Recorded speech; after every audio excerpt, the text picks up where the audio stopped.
आणि दरम्यान गोरेगावच्या मृणालताई गोरे पुलाच्या विस्ताराचा लोकार्पण सोहळा हा वादामध्ये सापडण्याची शक्यता आहे। कारण पुलाच्या लोकार्पणाला आमंत्रित असलेल्या माजी महापौर आणि विद्यमान विरोधी पक्षनेत्या किशोरी पेडणेकर ह्या येण्यापूर्वीच लोकार्पण सोहळा आटपलाय।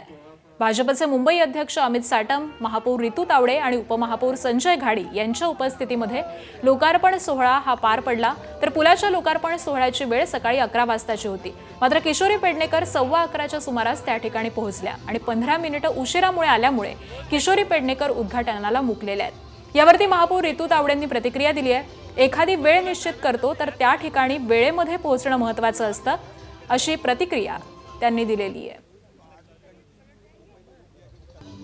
मला असं वाटतं आपण जर एखादी वेळ निश्चित करतो तर उन्हाचा पण बघा, ऊन सुद्धा वाढतंय, लोक सुद्धा बिचारी या ठिकाणी पंडालमध्ये बसलेली आहे। सगळ्यांचा विचार करता जो टायमिंग दिला, मी वारंवार प्रत्येक ठिकाणी माझ्या वेळेत मी पोहोचते। की आतापर्यंत माझ्या महापौर कार्यकाळामध्ये जर तुम्ही पाहिलं, इनफॅक्ट मी कार्यक्रमाच्या 10 मिनिटं अगोदरच प्रत्येक ठिकाणी पोहोचते।